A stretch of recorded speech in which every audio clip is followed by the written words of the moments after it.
color with the full face. Eyes brighter than the sun, looking every way. On a mission, if God tell me hit the place, my soul going crazy till it break, or he tell me stay. I'm in the sun, waiting patient. Listen to the Father, taking heed to the ancients. The price up on their head like they did in our enslavement. We gon' bring this kingdom down, you can call it down payment. Punishment coming in a lump sum. They getting fire from the pit, yeah, they done. I wanna be there when they try to fight us punch drunk. Then watch them all turn to smoke when the sun come. The word fire in this people would to try to beat us or defeat us, yeah, you wish you could.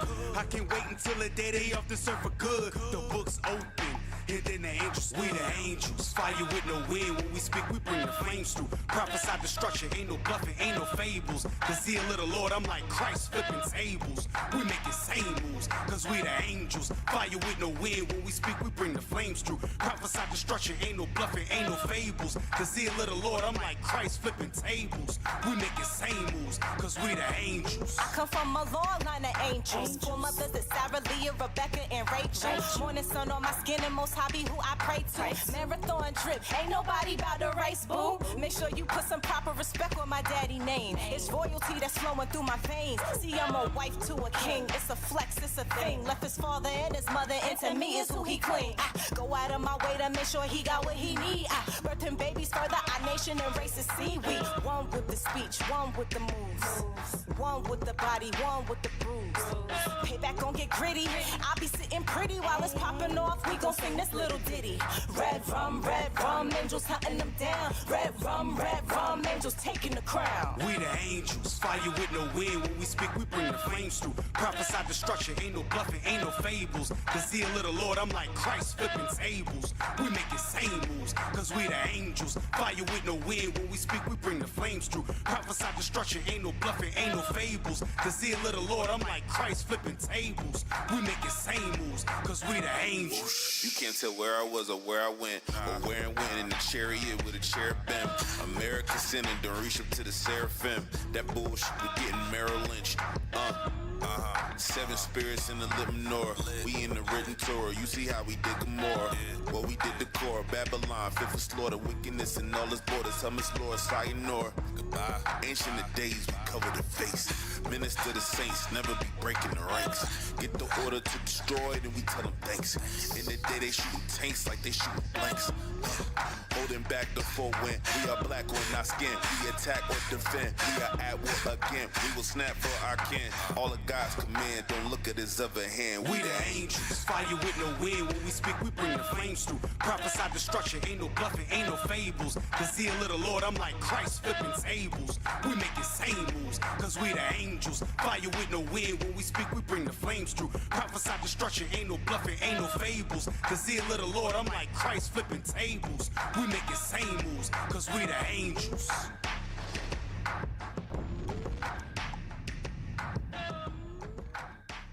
Sit. Yeah. Yeah.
Shalom, Israel, Most High in Christ bless. My name is Officer Jalil. We coming back at you with another edition of Man Up Mondays. Before we get started, we always got to give a special shout out to our bishops, our deacons, our captains, officers, you soldiers, MOV brothers, stewardship sisters, all you brothers and sisters putting in the work. Before we get started, I would like to introduce the panel. I got to my left Officer Ruben, a.k.a. the Rube, a.k.a. Kevin Hart. Yeah. I have to my right Officer Jedediah, a.k.a. Drizzy. You already know. Drizzle. Like it's drizzling outside right now. Come on. Drizzy. So with that, Israel, we're going to get into the first segment of tonight's show, Breaking of the Seals of Prophecy. Let's go.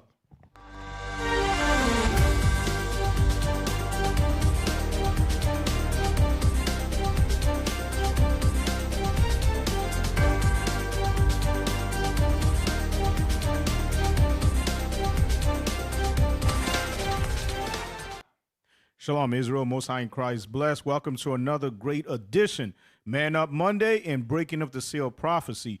So you know, every day, every Monday when you come through, we got to break it down according to the scriptures with what's happening in the news. So give me that, what we always start off with, Matthew chapter 24, verse 4. This is the book of Matthew, chapter 24 and verse 4.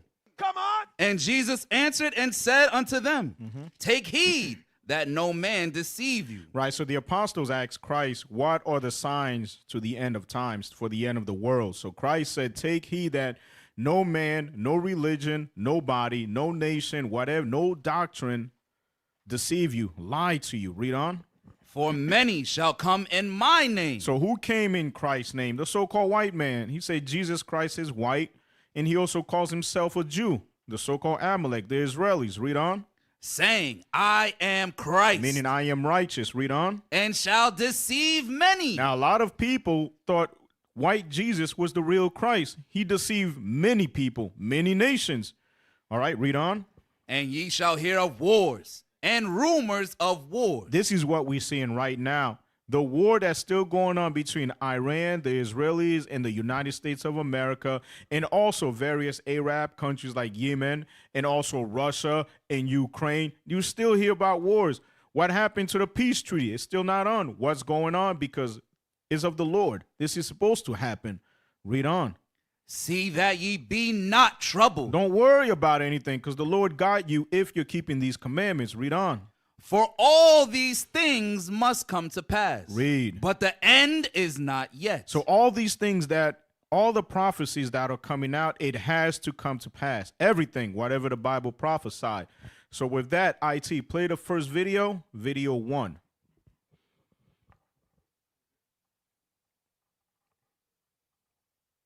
The coffin of Iran's former supreme leader, Ayatollah Ali Khamenei, lay before everyone. One by one, representatives from China, Russia, Pakistan. So pause that real quick.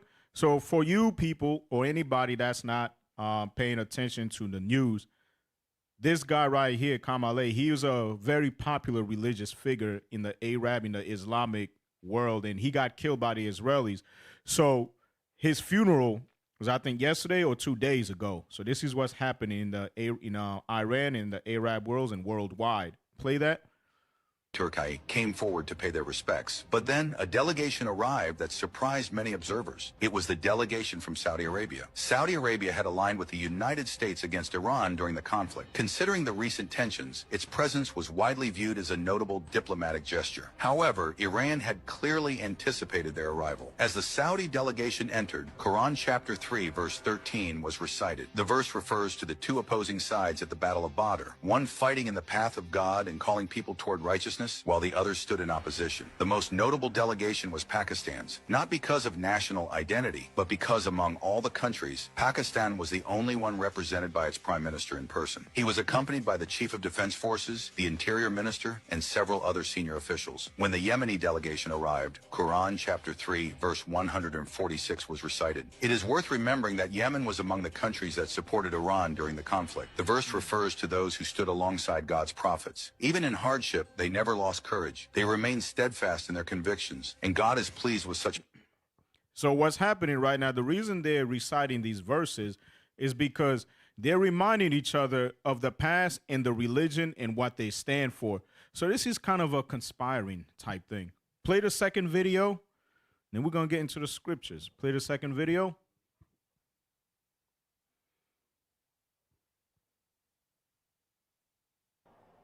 So this is actually the funeral and who's there. You see how many people are there? Over 10 million people showed up to this man's funeral. Western media silence speaks volumes.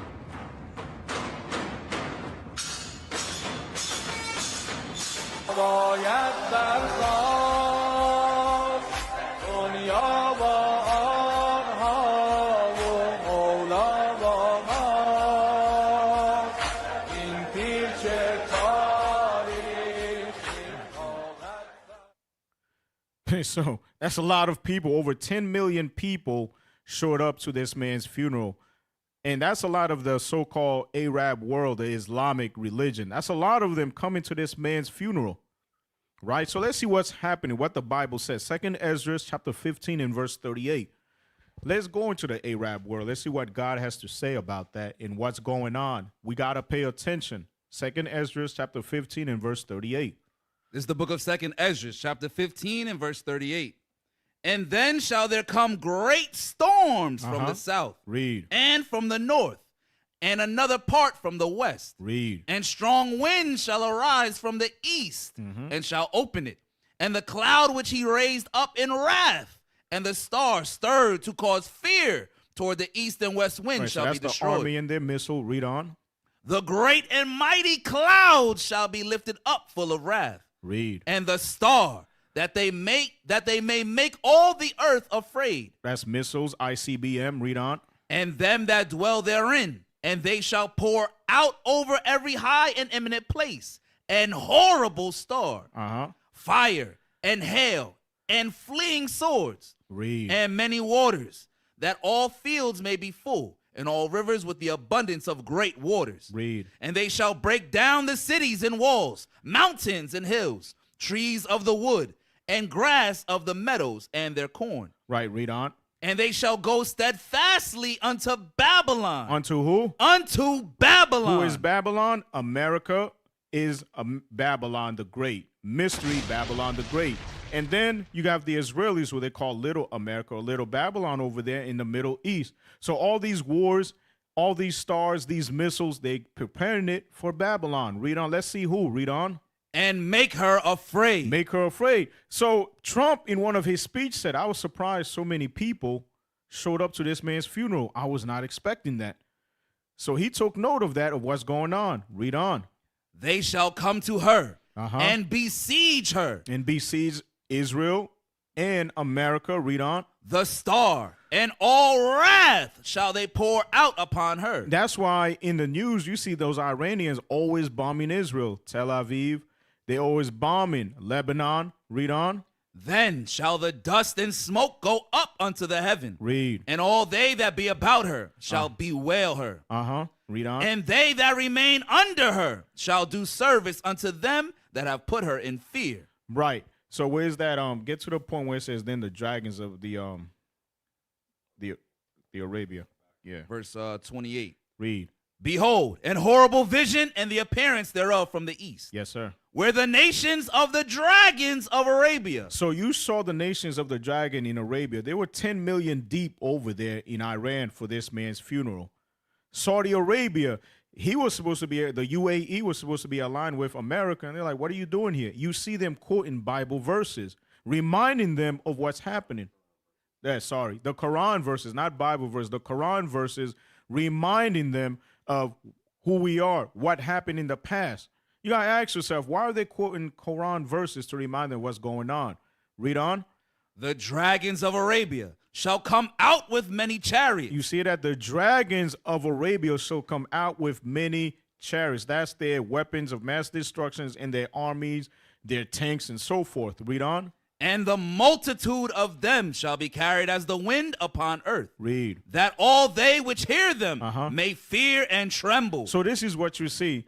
America is fearing and trembling. That's why Donald Trump, in one of his speeches, said, I'm surprised so many of them came to this man's funeral. Why is the Strait of Hormuz still blocked? I was supposed to end this war long time ago. What's happening, right? With that, get me Revelation 17 and verse 5.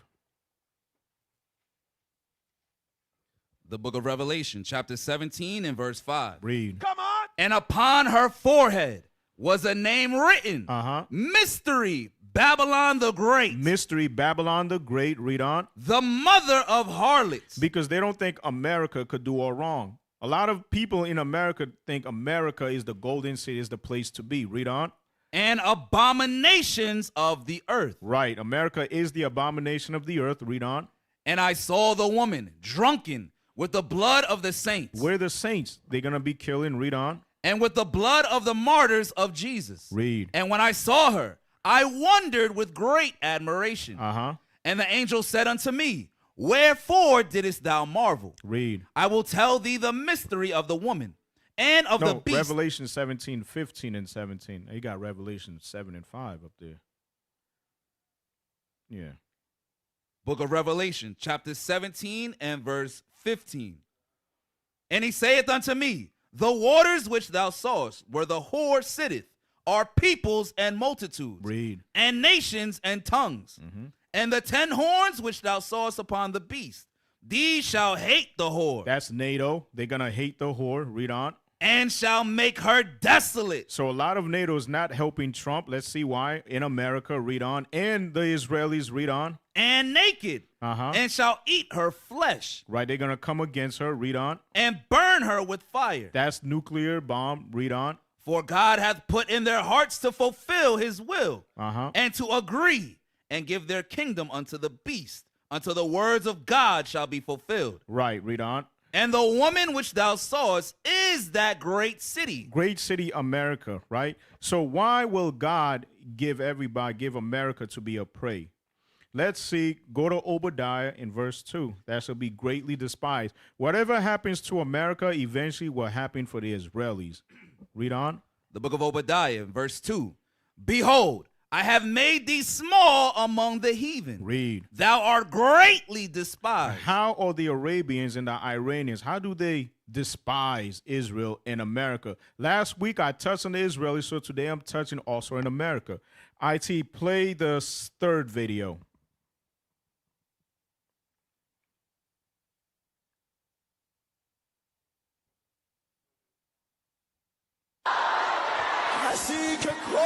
Iranian speaker calls for U.S. President Trump's death during Lake Khamenei's funeral prayers. Why should we not kill the one who killed our Imam Khamenei?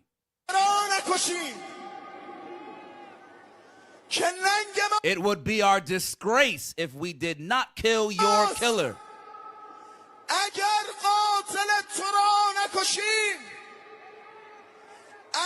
From this day on, our shroud shall replace our clothing. We swear by your blood, Khamenei, killing Trump is our duty.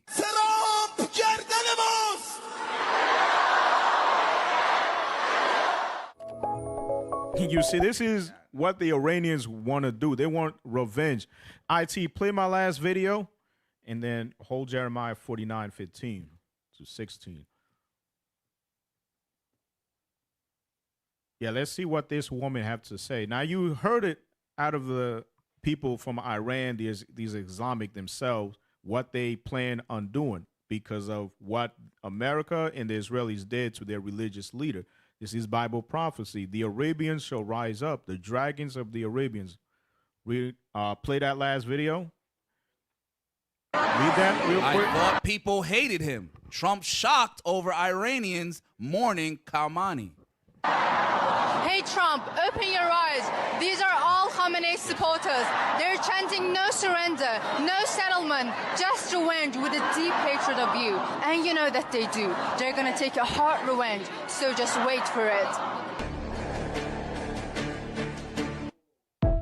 You see that? These are what the Khameneians are doing. This is what 2 Ezra 15 is talking about. The Iranians, The Arabs, this is all Bible prophecy. They want revenge for what happened. That's why the man, when we played the first video, he was quoting the Quran, reminding other Arab nations, other Islamic nations, remember our oath. We're brothers. Remember when we went to war, when we went to battle. He's excited in their mind, let's come together.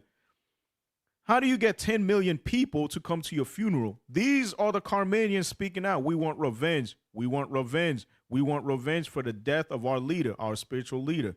Right? Read that in Jeremiah 49 in 15 and 16. This is the book of Jeremiah, chapter 49 and verse 15. For lo, I will make thee small among the heathen. That's Israel. Read on. And despised among men. That's what we just saw. America and Israel, they're despised amongst men. Read on. Thy terribleness hath deceived thee. Because Trump is proud. That's why he said, I'm shocked that these people went to his funeral. Read on. And the pride of thine heart, O thou that dwellest in the clefts of the rock. So who dwell in the cleft? The so-called Caucasian man, the white man. Read on. That holdest the height of the hill. Though thou shouldest make thy nest as high as the eagle, I will bring thee down from thence, saith the Lord. And that's what America's symbol is, the eagle, the nest, when they went to space. Remember what they said when they landed on the moon? The eagle has landed. All right? Is that it on that? That's it on that. And with that, Israel, that's the prophecy for today. Stay tuned for more Man Up Monday, and Most High in Christ bless.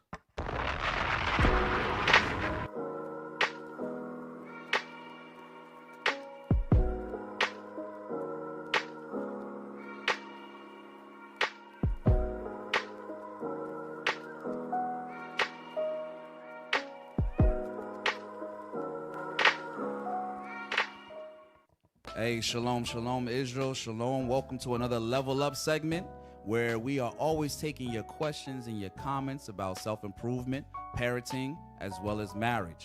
Today's topic, we are going to get into emotional regulation, all right? Emotional regulation. Let me get that first video, IT, video 8. Let me get that first, because a lot of our people struggle with what? Emotional regulation. How do we control the things that are going on within our mind, going on within ourselves? Let's get into that video. I had a brain surgeon on and a neuroscientist on, a guy who was both a brain surgeon and a neuroscientist. And I asked him, after studying the brain, he'd done over 1,000 surgeries on the brain, but he's also studied the mind. I said, after all your years of studying the brain and the mind, what's the number one skill every human being should have? He replied with emotional regulation. You said one of the things is... Hold on, pause it right there. The doctor said one of the most important things for your brain is emotional regulation. Meaning that what? Your emotions have an impact on your brain, on how you think, on how you're going to respond to certain situations and circumstances. Play on. Poor conflict resolution is one of the things that causes people to break up. You added to that as well, Matthew.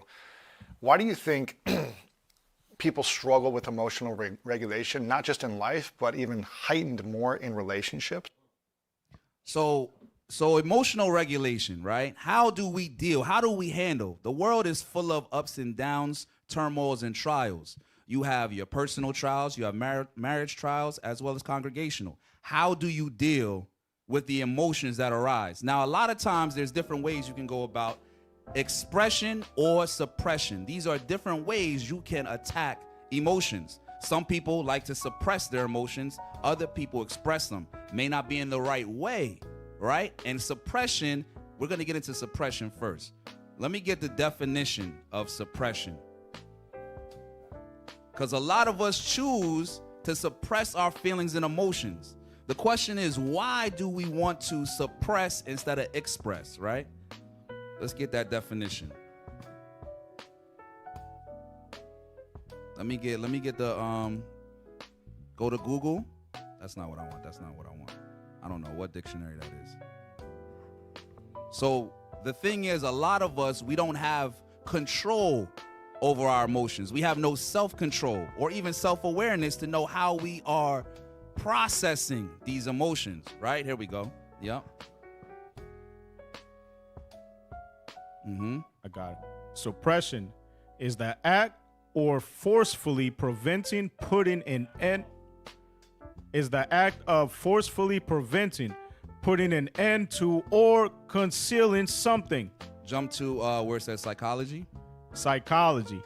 Suppression refers to the conscious, intentional effort to push unwanted thoughts, feelings, or impulses out of conscious awareness.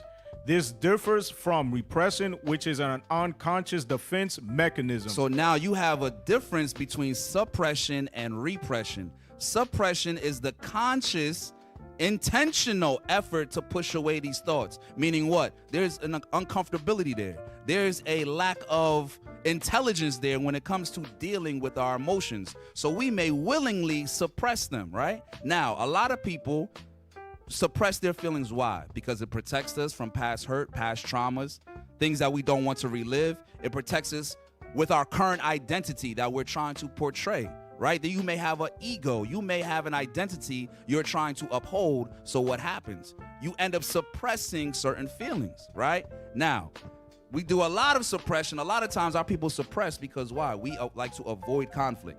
We don't like to get into conflict because you know what? We can't handle conflict constructively. Any conflict, most of the time that arises with an emotionally immature person ends in what? Violence, right? Handling it the wrong way. Now, what happens to the brain when it comes to emotions? Can you give me amygdala?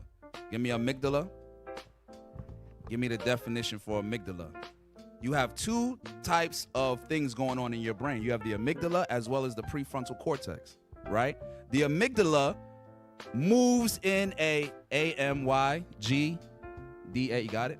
The amygdala is what's happening when you're in a fight or flight type of scenario. Your brain reacts impulsively in a fight or flight scenario, whereas your prefrontal cortex, it deals more logically, right? So a lot of us move from that space. So it's your ability to, the frontal cortex is based on you making decisions. Right. And the other one you mentioned, amygdala, that's based on something that's, it's just impulse. It's something that takes over. Takes hold of it. Mm-hmm. Read that for me, officer. Amygdala. Amygdala is a small almond-shaped cluster of nuclei located deep within the brain. The amygdala is a small almond-shaped cluster of nuclei located deep within the brain's temporal lobes. As an essential part of the limbic system, it acts as the brain's primary processing center for emotions, threat detection, and the fight or flight response. Fight or flight response. IT, can you get that next video? Amygdala hijack. Because a lot of times, our first response isn't always the best response. We're moving out of impulse. We're moving out of sense of fight or flight, right? Whether you're trying to protect yourself, whether you want to avoid conflict, whether you just don't know how to completely dive into the emotion that you're feeling and process it effectively. Yeah, amygdala, yep, emotional hijacking. We've all had those moments when we let our emotions take over, and we did something that we later regretted. Our amygdala protects us from harm by receiving information from the world and quickly scanning our memories to see if the information presents any threat. If the amygdala senses danger, it acts like an emergency alarm and quickly begins the fight, flight, or freeze response. Blood leaves the prefrontal cortex, where we make good decisions, and instead goes towards the amygdala and major muscles in preparation for a fight, flight, or freeze response. So stop right there. So what happens when you're moving from a space of impulsivity? Is that a word? Impulsivity? You move, being impulsive, right? You're moving from logic. You're removing yourself from logic and you're just moving off of instinct, pure animal instinct. No logic, no cognitive logic being involved at all. You're just moving in fight or flight mode. All right, drop that real quick. Let me get Sirach chapter 23 and verse 2. Because as we discuss emotional regulation, it's very important for us to understand how we deal with one another, how we deal with our spouse, how we deal with people that are at our workplace, right? Because these are all going to be emotional triggers that we come across each and every day. So the fight or flight in regards to if there's a conflict between a husband and a wife, like verbal conflict, correction is coming out, wife doesn't agree, husband is correcting the wife, or it could be with brothers or with an argument that sisters are having, right? So the fight would be what? That person being defensive, Right. Then that person going into that place where they begin to justify themselves, Right. and they refuse to use any type of reasoning to try to see where the other person is coming from, and they go into straight defensive mode, and it's just war. Right. You're exactly avoiding accountability. That's exactly right, officer. Can you get that Sirach chapter 23 and verse 2? Yes. 2 and So 3. Sirach chapter 23 and verse 2. Who will set scourges over my thoughts? Meaning what? Who is going to bring my thoughts into subjection? Who is going to bring them into a certain type of discipline? Come on. And the discipline of wisdom over mine heart. And the discipline of wisdom over my mind, because it takes much discipline in order to be able to regulate your emotions. If you're moving out of fight or flight behavior, certain scenarios you're not going to be able to function in. If your boss comes to you on your job and says something to you that you don't like, you may be more ready to submit there, right? Because you don't want to deal with the fact of, damn, I'm about to get fired if I don't listen to what this guy says. But when you're at home and your husband tells you to do something, oh no, you can't tell me. You're trying to treat me like a slave. No. You know also what it is, officer, is a sense of entitlement. You see how Esau, he's always feeling entitled to know your business. So when you're trying to correct our brothers or sisters, they're feeling entitled. You don't need to know that.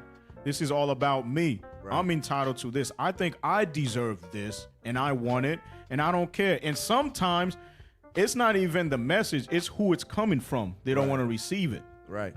Go ahead, continue with that. Verse 2. Who will set scourges over my thoughts, and the discipline of wisdom over mine heart, that they spare me not from mine ignorances. A lot of times we are ignorant. We are ignorant to how to move as a people with one another. We are ignorant to how to move in such scenarios where it may make us upset. We may feel anxious. We may feel like shutting down, right? When there's a time where you need to express yourself and tell somebody what's going on, you're doing what? You're suppressing, right? Read on. Sure. That they spare me not for mine ignorances, and it pass not by my sins.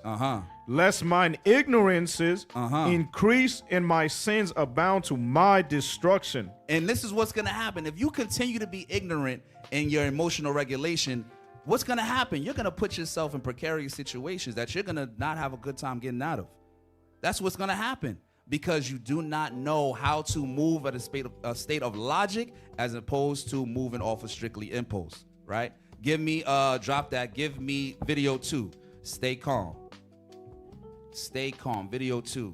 Sometimes when you're involved in a situation that your senses are heightened or you're feeling anxious or overwhelmed, sometimes you got to take a step. Sometimes you got to take a breath. You got to take a breather. You got to disconnect from the situation to come back so that you can handle it in a more constructive way. Hey, hold up. Before you go there, give me Proverbs 14 and 16, 17.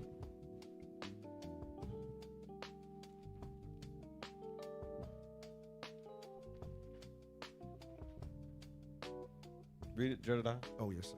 Proverbs 15. 14 and verse 16. It's the book of Proverbs, chapter 14 and verse 16. 16 and 17. The backslider. No, 14, 16. Excuse me, 14 and 16. A wise man feareth and departeth from evil. So this is supposed to be us having the laws on our minds, the commandments, knowing the scriptures, utilizing the scriptures in the different scenarios that we face on a day-to-day basis. If you're faced with conflict, then the way we're supposed to respond to conflict is with wisdom. We can't let our fleshly mind override us and dictate how we maneuver in situations. We can't maneuver like a beast. We can't maneuver like somebody that has something to prove. Maneuver like you got a chip on your shoulder. You got to use wisdom, because situations, if you sit back and analyze it, you'll see the reasonings behind why it got to where it got to. And you'll feel like a fool if you give in to the situation, you get mad, you get all emotional, only to find out afterwards, oh, the way you was looking at it was actually wrong. Right. And it was uncalled for. It could have been a better way to handle the situation. So the scriptures is saying how we got to program ourselves is what? Read it again. A wise man feareth and departeth from evil. So a wise man is going to have foreknowledge, wisdom, to be able to reason and come up with proper logic to analyze a situation. Read. But the fool rageth and is confident. A fool is someone that's void of God's commandments. A fool is going to fully indulge in that emotional space. They're going to allow their emotions to fully control them. They're not going to use any logic, any type of reasoning whatsoever, and they're going to get caught up in a situation that could have been avoided. Read. But the fool rageth and is confident. And is confident in his raging because he believes that he is right. You can't see the only thing you're seeing is right in front of you. You can't see any other points of reasoning. You're not able to hear any other voice of reason except for that voice in your head. No, you got to prove yourself. You got to show them that you're not a bitch. You got to prove that you're a man. You got to prove that you not want to mess with. Those initial voices that you hear in your head when conflicts arise, don't listen to them. It is Satan. Right. Those first initial thoughts that come is Satan. That's not the spirit. You run into a conflict and the first voice, you gotta take the first hit, or you gotta that's Satan right there. If there's a way to pacify the situation, if there's a way to calm the situation down, that's the route that you need to go. But the only way you could do that is if you're studying, you have the scriptures within you, and you're reasoning properly. You're reasoning with sound reason according to the scriptures. Them first initial impulsive thoughts that you get, that is Satan right there. Right. Keep reading. He that is soon angry dealeth foolishly. If you're soon angry, you get so angry quick without finding out why something was said or why something was done. What's the reasoning behind it? But you're getting mad. You haven't confirmed that whatever is said or done is actual facts yet, but you're getting mad over it. The Bible says what? He that is soon angry dealeth foolishly. So that's the opposite of wisdom, to be foolish. When wisdom is not in you, that means you're a fool. That's what it means. You don't have the commandments in you. You don't have the laws in you. You're not studying. Read. And a man of wicked devices is hated. And a man of wicked devices, you have wicked tendencies. You got anger issues. You like to pop off with people just like that without no reasoning, no soundness of mind, no logic. You just want to fight with somebody. Right. Nobody's gonna like you. Nobody's gonna want to be around you. Nobody's gonna want to deal with you. Nobody likes someone like that.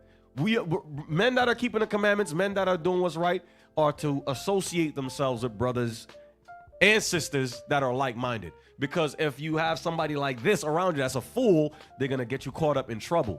Their wrongdoings, you're going to have to suffer the consequences of that as well with that person. Go ahead. You're 100% officer, 100% correct. Now, don't give me that video too. Give me impulsive, because the officer was talking about being impulsive, having no wisdom and moving foolishly. A lot of times we move off impulse, and that's foolish. That's simple-minded. That's not the spirit.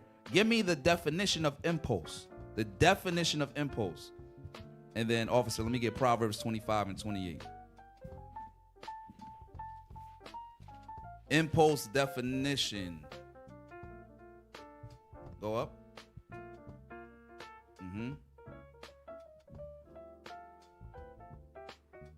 Okay, yep, yeah. Read that. It says impulsive means acting suddenly on instinct or emotion without planning or considering the consequences. Without planning or considering the consequences. That's foolish. That's not wisdom. Wisdom is moving with planning, with preparation, with taking all of the contributing factors into account before I make this decision, right? Now, give me Proverbs 25 and verse 28. Proverbs chapter 25 and verse 28. He that hath no rule over his own spirit is like a city that is broken down and without walls. If you have no rule over your spirit, meaning what? You can allow anything to come in and affect you.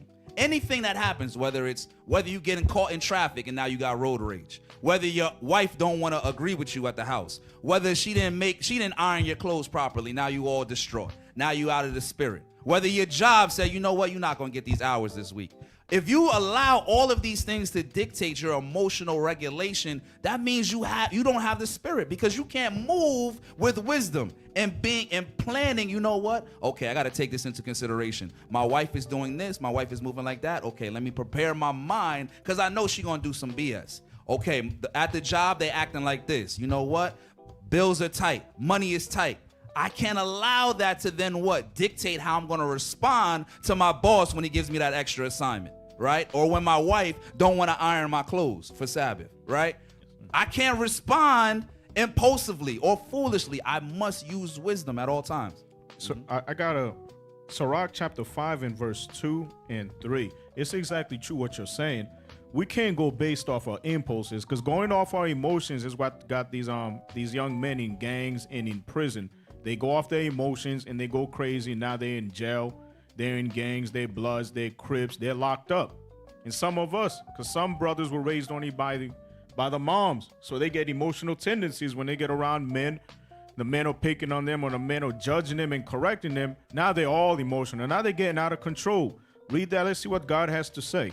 Book of Sirach, chapter 5 and verse 2. Read. Follow not thine own mind and thy strength to walk in the ways of thy heart. Then that's what you just said. He that have rule over his spirit is better than a city without walls.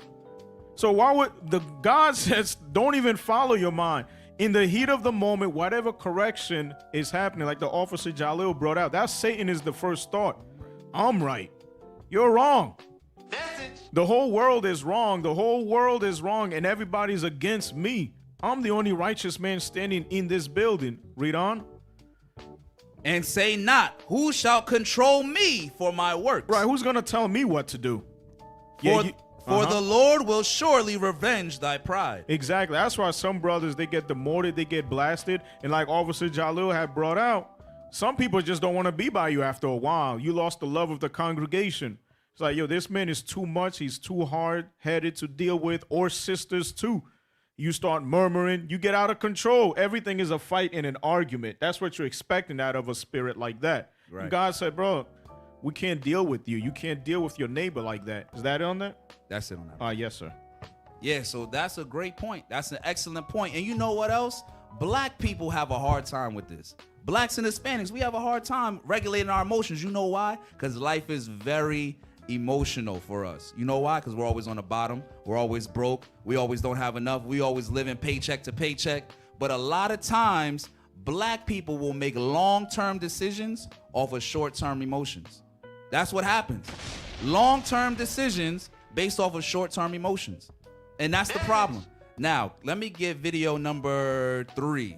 Because now there's other parts of emotional regulation. Sometimes, a lot of times, women have a hard time regulating their emotions, right? So what do they choose to go to? They choose to deal in manipulation, gaslighting, these different type of tactics. That's what it is. It's tactics in order to what? Get their way, because they can't fully communicate. Call them threat vectors.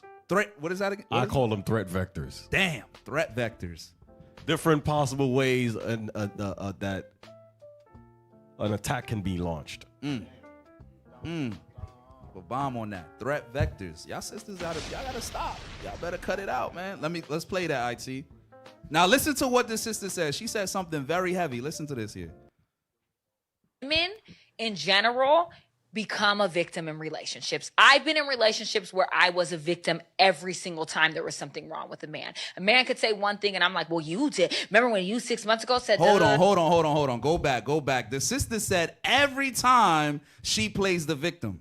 Every time. Playing the victim in every scenario, that's a tactic of manipulation. And sisters know that they can use that in order to manipulate the man to get what they want. Because they don't know how to just express something logically that it makes sense, because more than likely, us men, we move logically, right? Less emotionally and more logically, so it's difficult. I'll say this.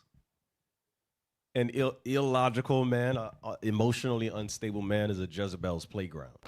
So women will launch those types of attacks, and it will be successful with a man that's not emotionally stable. Because as soon as somebody, if you're correcting your woman and she brings up, well, what about what you did a year ago? Like, okay, the difference in who you are will reveal who you are will be shown in how you deal with it. Right. The godly man is gonna deal with it the godly way, and then the emotional man is gonna deal with it with the argumentative way, the back and forth way. Right. If you go back and forth and you arguing and she got you already lost. Lost. And she in her mind is like, gotcha. Right. I can't say the other word, but gotcha. She like, gotcha, nigga. We got him. Play that, IT. The victim every single time there was something wrong with a man. A man could say one thing and I'm like, well, you did. Remember when you 6 months ago said da da da da? And that's how I used to be programmed to be. Oh, hold on. You see what she said? A lot of our sisters are programmed that way. They don't even understand why they behave the way they behave. They are programmed that way from what? Their upbringing, from what they're seeing on social media, right? From what they've been taught from their mother, right? Who was bitter against the man that left her, right? Or the father who wasn't there, that didn't teach her how to what? Respect herself, have high self-esteem, right? So now she's in a confusion of emotions and she doesn't know how to regulate them. So she chooses to do what? She chooses to use tactics like manipulation, gaslighting, guilt tripping, all of these things in order to get her way. Go ahead, play. So important as a woman, if you want to have a sustainable relationship with a man, to regard his feelings. We disregard men's feelings so much, and it's so foul to a man because he no longer can express himself. He can't tell you how he's feeling. He cannot. You know what this goes into? This goes into a woman doesn't know how to take correction. She believes it's an attack. The brother says, you know what? I like my chicken like this. I like my chicken like this. You know I'm Judah, right? So I like my chicken like this. Oh, so I don't know how to cook? That's what you telling me? Every time I make you something, you always got an issue. It's an attack. She can't see the correction as simply, no, just make an adjustment. It has to be an attack, right? All right, drop that IT. Give me video 4, right? These are just some tactics, right, that are involved. And this is going into marriage, into relationships, right? You may deal with this with the woman on your job who's trying to seduce you, right? So you don't know how to emotionally regulate and tell the sister to fall back. Sister sees you as prey, easy target, light work. You're a layup. You don't find that suspicious. And so what's going to happen? She's going to end up manipulating you to do something to get you out off your square, off your cue, right? Play that. Another gaslighting tactic that women will use is when they twist your words. So you'll say something very basic, very direct, and they'll take that and make it mean something else and have a problem with it. So you'll say something like, hey, man, listen, I just want to relax. I really don't feel like going out tonight. I don't feel like going out to eat tonight. A lot of women will take that and say, oh, well, if you don't want to hang out with me, just say that. If you don't want to be around me or you don't want to be These around are me, manipulation tactics. Go ahead, play, IT. These are manipulation tactics. That's gaslighting. She heard exactly what you said, but she's being selfish in a sense to where she's trying to guilt trip you because you are drained or you don't feel like doing something. Women do shit like that. That's gaslighting. Or let's say you tell your woman, I don't really like the way that you're talking to me right now. I don't really like the way that you disrespect me. Right? And instead of dealing with and being accountable for that, they'll take what you say and catastrophize it and say, oh, well, you're just saying I'm just the meanest, rudest to you ever. I'm just the rudest person in the world. I'm just no good, huh? That's gaslighting, bro. That's gaslighting. You see what I'm saying? All right, drop that IT. That's gaslighting. You know who was manipulating? Who didn't know how to emotionally regulate? Job's wife. Job's wife. Give me that in Job chapter 2 and verse 9. I'm going to show you something. Job's wife tried to gaslight Job. But you know what? Job used wisdom. He used logic. And watch how Job handled the situation. Job chapter 2 and verse 9. Yes, sir. Job chapter 2 and verse 9. Uh-huh. Then said his wife unto him, dost thou still retain thy integrity? Curse God and die. Hold on. Do thou still hold on? You hear the sarcasm? Let me say like a black woman. Right, I'm gonna say like a black woman. Go ahead, officer. Ready? Then said his wife unto him, dost thou still retain thine integrity? Curse God and die, nigga. You could have just left it the way you. Why we have to do all of that? It's the same thing. How that sound like the black woman?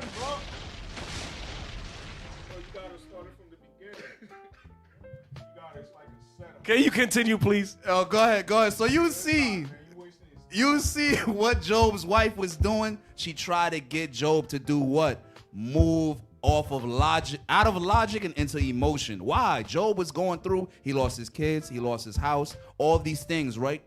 But Job had what? Emotional regulation. He understood. Read verse 10, because Job understood this. Job is going to help you understand what we must do, how we must think when certain things arise that what? Provoke us to be a certain way. This is how we must be. Verse 10. Verse 10. But he said unto her, thou speakest as one of the foolish women. You gotta check. You gotta check her ASAP. Oh, hold up. You speak like one of them dumb bees. Come on. Black ashy devil. Them dumb birds. Foolish. Simple. Read. What shall receive good at the hand of God? This is logic. This is logic. This is wisdom speaking here. Shall we receive good? Come on. At the hand of God, and shall we not receive evil? Job understood what? Everything is in the Lord's hands. Everything moves according to his say-so. If the Lord say I'm down, I'm down. When the Lord say I'm up, I'm up. I can't let the woman move me by manipulation. Come on. Go ahead, officer. What we got to also pay attention to is where Job's wife was getting that inspiration of gaslighting from. Because Satan was the one that entered into her, and Satan was speaking through her to Job. So what we got to understand is that these sisters, usually Satan operates through them, and the gaslighting stuff, the stuff that they say to get under your skin, it's Satan doing it. It's not them. Right. It's not really them. It's Satan inside of them, and they have a very strong satellite signal when it comes to Satan. You know, like how, like back in the day, you have a TV, like the big booty, big back TVs. Right. You got to smack it upside the side of the TV for it to get signal or whatever, for the image to be clear. They got strong HD, high definition signal. No interruptions. When it comes to Satan entering into them and using them to try to manipulate you and say stuff to you to agitate and get on your skin, Satan is live and direct. Satan enters into them and say a whole bunch of nonsense. And then what happens afterwards is when they do those tactics, say those things, and when Satan leaves them, they come back and like, oh, I never said that. I don't remember saying this. I don't remember because Satan is the one that's using them. But us as men got to know that. That's why we have to have emotional awareness, emotional intellect. We have to have emotional stability in order to see the battlefield, in order to navigate it properly. Because if you deal with it the wrong way, then there's many different ways you could get hemmed up. Many different, like even a problem in a marriage could be sorted out with reasoning according to the scriptures. Well, if it's dealt with the wrong way, it could turn into some domestic violence issue where the cops got to get involved now, and now you in jail, or you done put your hands on her, or you done said something to her that you can't take back now, or she said something to you that she can't take back. Now there's a wedge, there's a division now because of short-term emotions. Congratulations. Played yourself. 100% correct, officer. It's a war. It's a war, and the war begins here in your mind. You gotta be vigilant, brothers. We have to be vigilant, brothers and sisters. We have to be. Now, give me, because this is another thing that happens with emotional regulation. Give me James chapter 1 and verse 19. A lot of the times, for black men, Hispanic men, so-called black women, Hispanic women, right? We resort to anger. That is our default setting. It's what we seen growing up. It's what they push in the media. The angry black woman, the angry violent black man. This is what we're programmed. Remember the sister said she was programmed this way. Can I just adjust that statement a little bit? Yes, sir. We resort to anger to those that you believe are your equals. The reason why I say that is because our people don't do that with the white man. Right. You don't do that with your boss. Right. You don't do that. You do that with somebody you perceive as your equal. Damn. That's heavy. Give me James chapter 1, verse 19. James chapter 1 and verse 19. Wherefore, my beloved brethren, let every man be swift to hear, slow to speak, slow to wrath. Sometimes you got to stop, hold on, take a second, take a breath, listen. A lot of times we have selective hearing. So we don't, when the correction's coming out, we don't actually hear what the husband is saying, right? We don't actually hear what the leadership is saying. We hear what Satan already put in our mind. That's what we're listening to. And we think leadership, or we think our husband, right, is telling the wife something. The wife believes the husband's telling her something, but it's not. It's Satan. It's like, hold on, you didn't even hear what I said. You didn't hear what I said, right? Because we have to be slow to speak, right? Slow to speak so that we can hear, and slow to wrath, slow to get angry. Now, a lot of times, anger will give you a sense of validation. Anger, when we experience it, it makes you feel like you matter. It makes it feel like what the person did to you, that matters, right? When somebody invalidates you, a lot of times you get angry. Anger is selective. When it comes to memory, anger is very selective. Right. When you get angry, you will only tend to remember the negative things about a person, negative things that were said, negative things that were done. You will not remember positive things or positivity in general. Right. That goes out the window when you fully give yourself over to anger. So it's one-sided. It's like only one part of your brain is operating at that moment. Right. You develop a sense of amnesia when that anger comes. It completely blocks everything, all your memories, all your senses. Right. Anything to validate that person that you're angry at, it goes out the window. Right. You're blocked from thinking about it. Anything to give that person the benefit of the doubt, maybe he didn't say it this way because I don't know him to be this person. He's not abusive. He's not. Maybe I heard it wrong. All of those thoughts is a blockage. When you give it to anger, all of it is blocked out. IT, give me video 6. Give me video 6, because a lot of the reasons why it's hard for us to deal with each other, it's hard because, like you said, officer, we don't have a hard time dealing with the white man. We respect him. Doesn't matter if he working at the drive-thru at Wendy's. Because our people in general view him as being over us. Our people in general view him as daddy. Right. You understand? Dang. So with those that you view as your equal, you disrespect them. You don't have to listen to them. You feel you don't have to listen. That's how we are as a people in general, as a collective. That's actually a generational curse. Right. The lack of respect for one another. It could be amongst brothers. If we see it on that level. Right. We see it amongst ranked men. Right. Brothers that's supposed to be dealing with each other and having respect for. We see that. It's also in the aspect of marriage as well. It's there.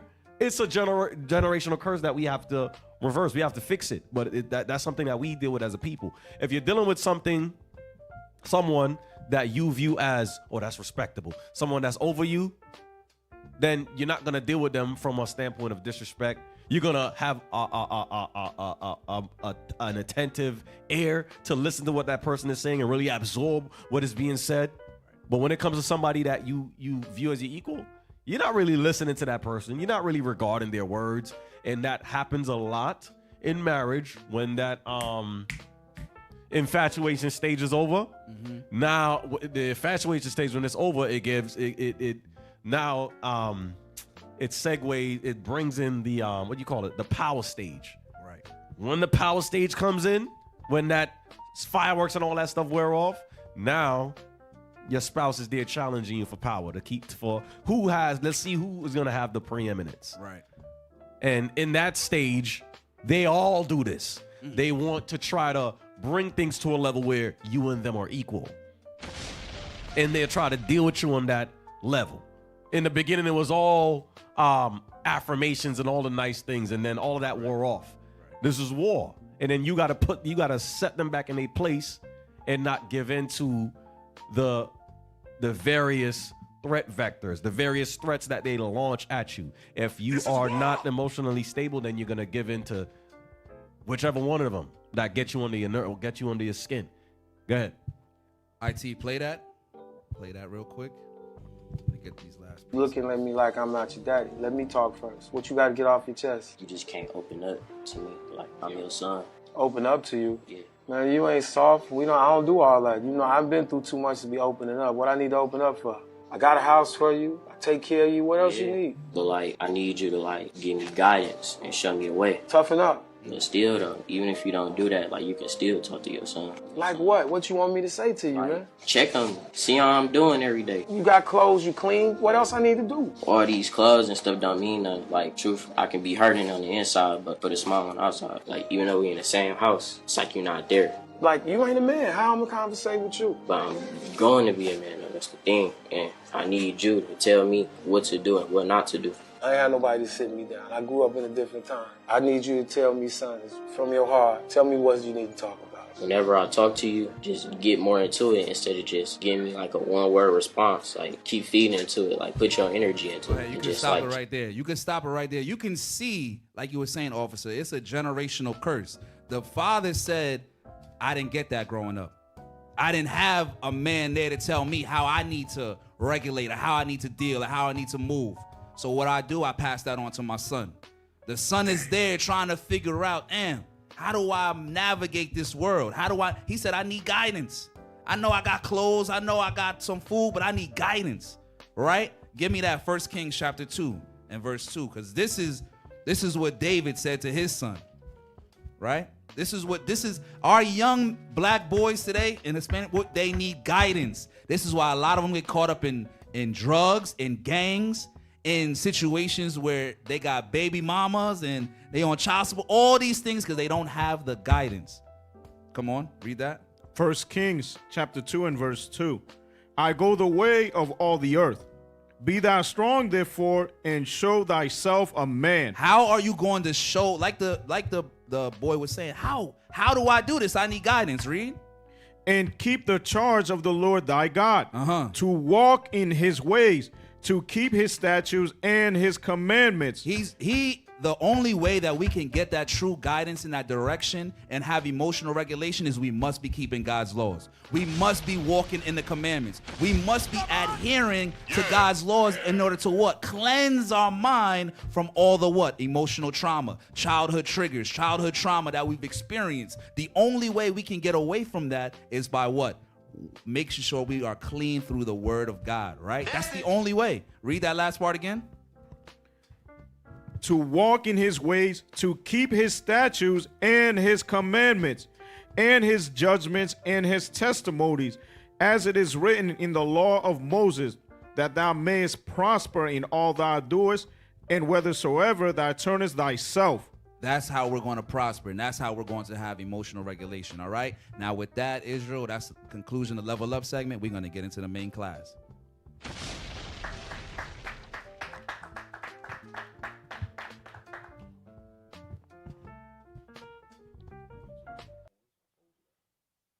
That's crazy, man. Yep.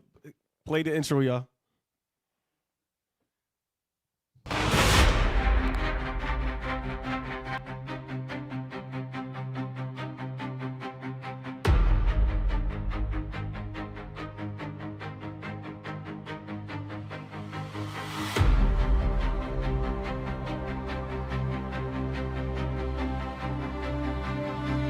Our message to our allies is simple. America will no longer carry the burden alone. If you expect American protection, all allies are expected to increase 5% of GDP towards defense. America and Israel have gone too far. They must be stopped.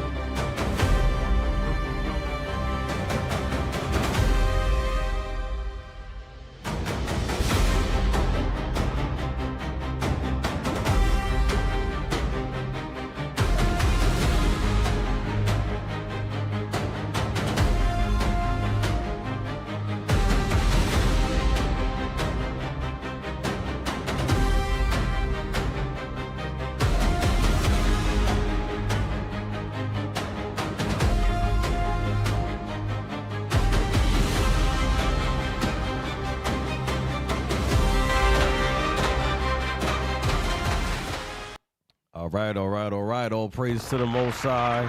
Shout out to Officer Zion. Back at it again with the fire thumbnails. The all praise to the Lord. So we're going to get into the topic of tonight's class, the end of the NATO alliance. So let's get some background on NATO. What is NATO? Pull up picture 1. Y'all got to flow with me. I got a bunch of content that I sent to y'all, so we need to be flowing through it. You don't need no hiccups, no pauses. Let's get it. NATO stands for the North Atlantic Treaty Organization. Right. So NATO is an acronym for North Atlantic Treaty Organization. Move me off the screen. Right. It is a political and military alliance. Very important to highlight. It is a military alliance. Right. Established in 1949. After World War II. Read. To promote collective security among its member countries. Come on. The alliance was founded by 12 countries after World War II. It started with 10, and then it branched off into more. Read. And it has since expanded to 32 member countries across Europe and North America. The core principle of NATO is collective defense, set out in Article 5 of the North Atlantic Treaty. Which means? This means that an armed attack against one member is considered an attack against all members. Each member agrees to assist the attacked country, though the type of assistance can vary. NATO's main roles include protecting the security of its member countries, promoting military cooperation and interoperability. That means they share technologies amongst themselves, trade military secrets as far as weapons, advancements, things of that nature. Read. Conducting joint training and exercises. Supporting crisis management and move up a little bit. Come on, put the next one. There's another one.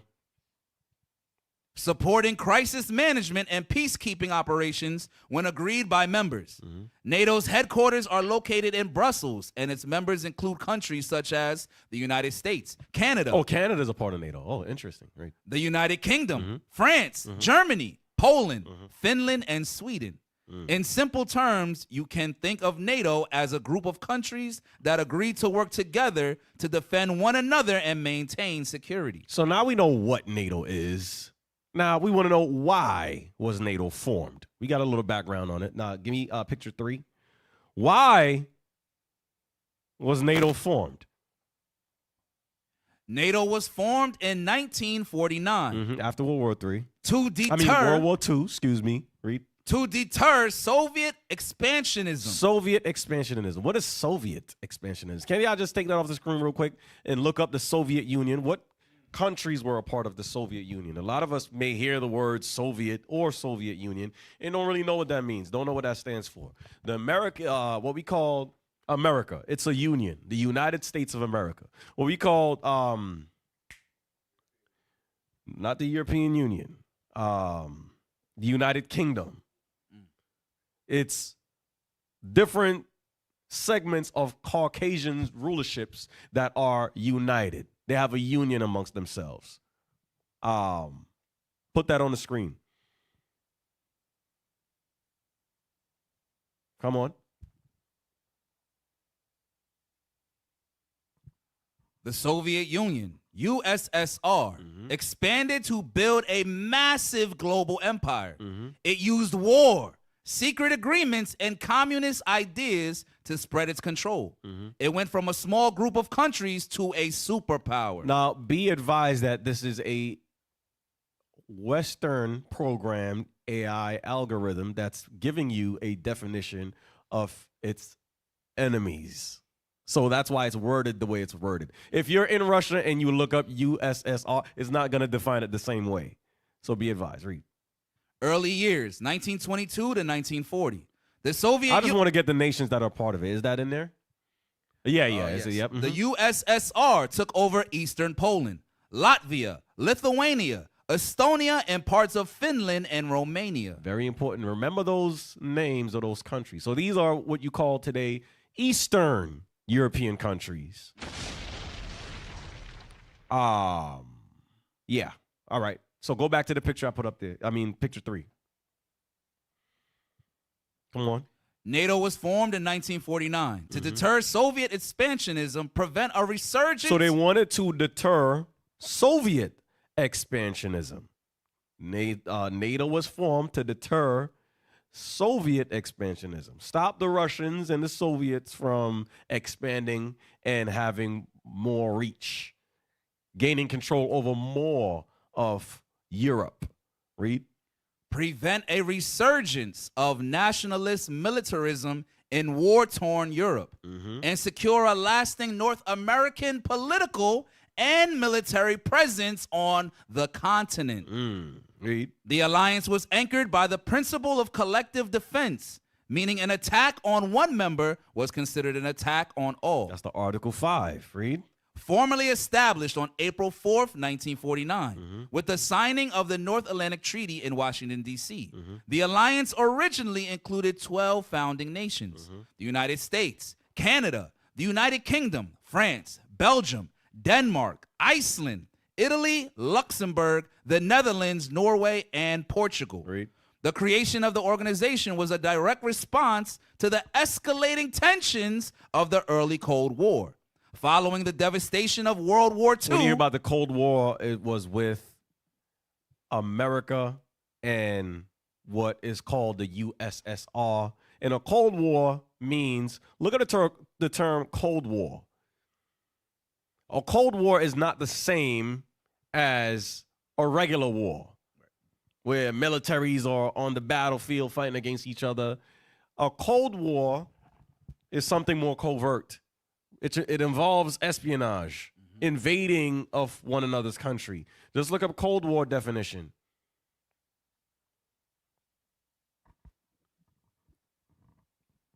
Read. Put it on the screen and read it. A Cold War is a state of intense conflict. And cold means that the war is referring to the war as being in a frozen state.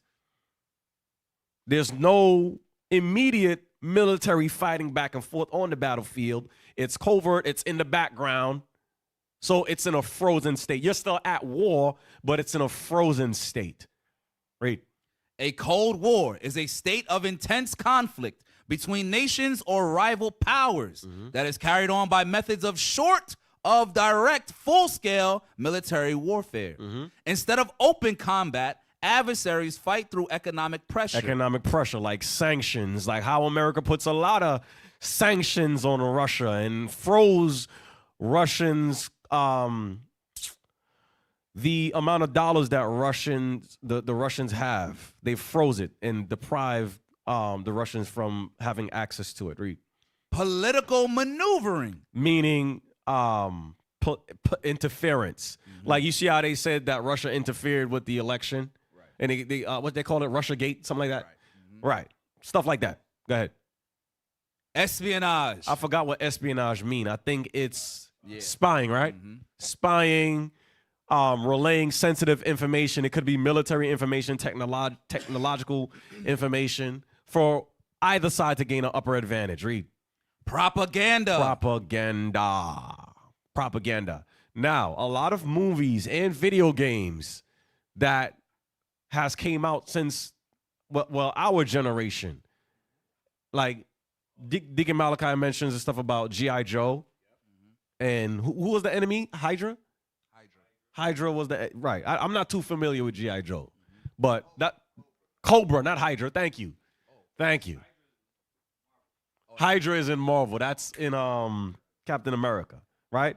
So that's propaganda. The propaganda is to say that, well, the Russians and the Soviets, they are our enemies. They're not good people. They're bad. It's a bad image that they have painted about Vladimir Putin. He's a murderer. He's a killer. But it's true, though. He's a murderer and a killer. Yeah, but they themselves are murderers and killers as well. But they want to be the ones that are viewed as having the moral high ground, as the ones that are right and just and righteous, right? And they make movies about the Russians and the Soviets as being evil, bad. So they made G.I. Joe. That stuff about Captain America too, that's in there. Video games, right? I used to play Call of Duty.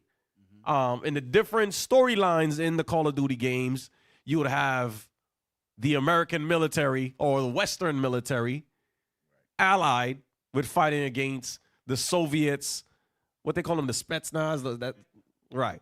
Like that's Russia and the Soviets. And that's to further push that propaganda that those people are evil. Those segments of Edomites are evil. They're not good. So that's the propaganda. Go back to the thing.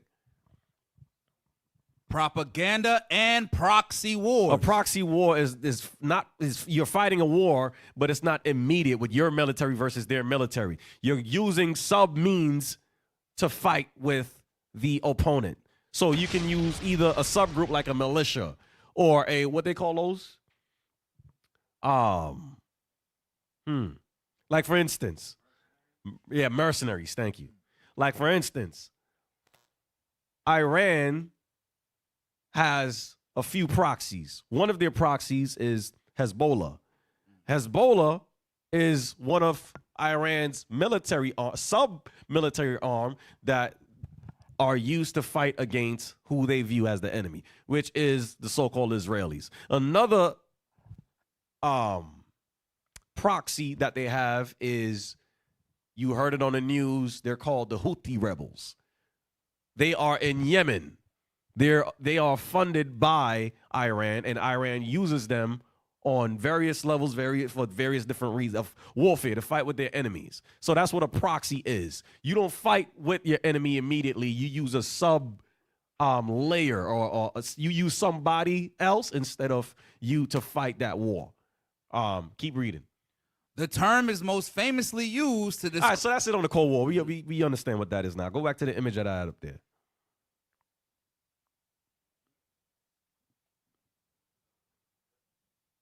Pick up where you left off. The creation of the organization was a direct response to the escalating tensions of the early Cold War, following the devastation of World War II. World War II, the Western world was devastated. After that, they went through that war with Germany.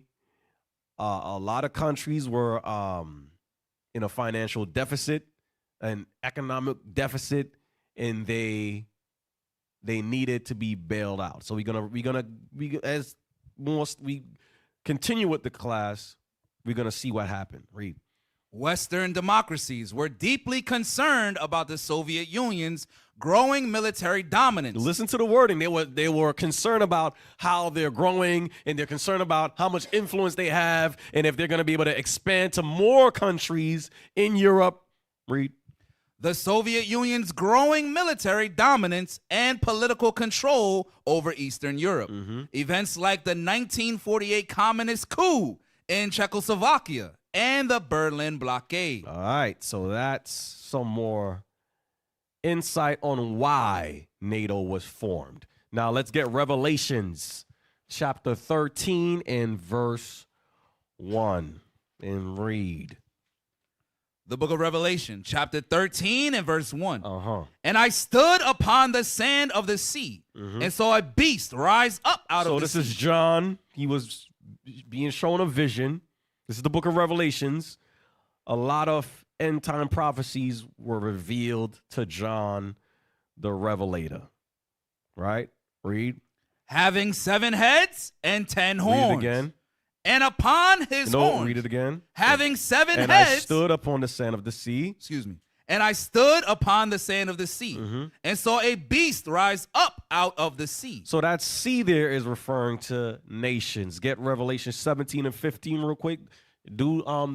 Read these scriptures fast for the sake of time. Revelation chapter 17 and verse 15. And he saith unto me, the waters which thou sawest, where the whore sitteth, are peoples and multitudes and nations and tongues. So the waters or the seas represents nations. Go back to Revelation 13 and 1. Revelation chapter 13 and verse 1. And I stood upon the sand of the sea and saw a beast rise up out of the sea. Why is it saying a beast? Because this is referring to the Caucasian race. Why is it referring to them as a beast? Ecclesiastes chapter 3 and 18 real quick. Why is it calling the Caucasian man, the so-called white man, why is he calling him, why is John referring to him as a beast? Read. The book of Ecclesiastes, chapter 3 and verse 18. I said in my heart concerning the estate of the sons of men, that God might manifest them, and that they might see that they themselves are beasts. So that's why John is referring to them as beasts. It's talking about men, right? So that's why, in order to understand the Bible, you must read precept upon precept. Go back to Revelation 13. Revelation chapter 13 and verse 1. Read. And I stood upon the sand of the sea and saw a beast rise up out of the sea. So the Caucasian race rose up. When it says rise up, meaning they're rising up into power. When did they rise up into power? During the 1400s, the Renaissance era. Renaissance meaning rebirth. That's when they rose up. Read. Having 7 heads and 10 horns. And when they rose up, this Caucasian empire, this Caucasian rule will have 7 heads and 10 horns. Now put up the image on the screen. The 7 heads is Greece, Rome, Spain, France, Germany, Russia, and Great Britain. These are the 7 major Caucasian empires. And then you have the 8th, which would be America. Then you have the 10 horns. Read. This is NATO. Read. And upon read the 10 horns. 10 horns. Belgium, Luxembourg, Netherlands, Germany, United Kingdom, Italy, Greece, France, Denmark, Ireland. So we were reading earlier that it started with 12. No, it was 10. It was 10. Now, those are the 10 horns. After the 10, then it started branching off into more and more countries started joining the alliance, and it went further after that. Where we at? Verse 2, read. Verse 2. And the beast which I saw was the Caucasian race that rose up into power was like unto a leopard. So now he's describing the attributes of this empire that rose up. So they would be like unto a leopard, which is referencing Daniel's vision. Daniel had a vision about 4 major empires. You had the head of gold, which was Babylon. Then you had, what do they call that area? Torso of brass. Can you put it back on the screen? The other one, which is Persian Media. Then you had, what's that area? The waist area, Greece. Then you had the legs, and the legs is Rome. And then you had the feet, which extends, because Rome extends into America today. So Daniel had a vision. This is Daniel's vision. Okay, where's the other one? With the beasts.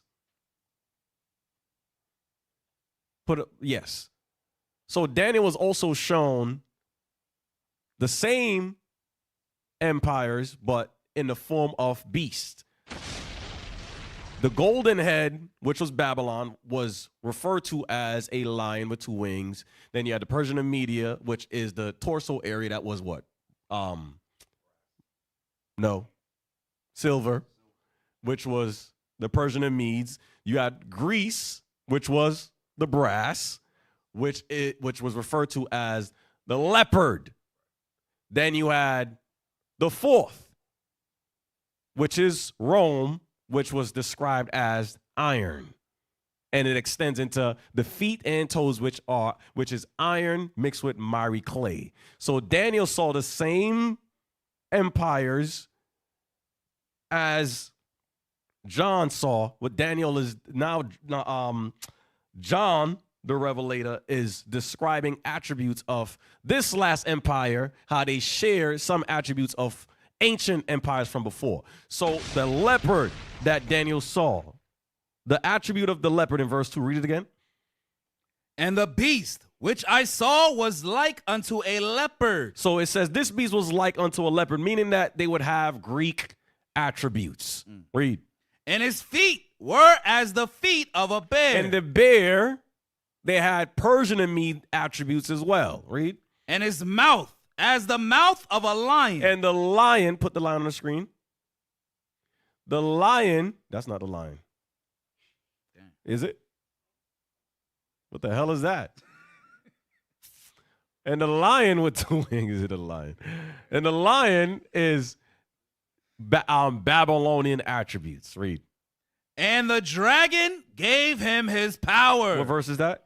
It's the end of verse 2. End of verse 2. And the dragon gave him his power. That dragon there is Satan. Satan gave the Caucasian man his power. And read. And his seat and great authority. So all the power that he has now, the technological advancements, the military advancements, all the weapons that you see them with, it was given to them by Satan. The authority that they have over the world, the dominance that they have over the world, it was given to them by Satan. Read. Verse 3. And I saw one of his heads as it were wounded to death. So the one of his heads that were wounded to death was Rome. Read. And his because Rome fell when? Rome fell in 193 AD. Read. And his deadly wound was healed. But that deadly wound, it was healed. And the Caucasian race came back into power under the Spain Empire. That's during the 1400s, during the Renaissance era. They came back into power as the Spaniards. Read. And all the world wondered after the beast. And all the world wandered and worshiped the beast. Read. And they worshiped the dragon, which gave... The beast there is talking about the Caucasian man. All the world wandered. They were worshiping the Caucasian man. Read. And they worshiped the dragon, which gave power unto the beast. And they worshiped the dragon, which gave power unto the beast. And you're worshiping Satan in the flesh and Satan in the spirit. Dang. So how do you worship him? Through Christianity. Yep, that's the salmon head. They painted Caesar Borgias, the son of Pope Alexander VI of Rome, to pose as Jesus Christ. This is the figurehead for Christianity. And they use Christianity and military power to conquer the world. Keep reading.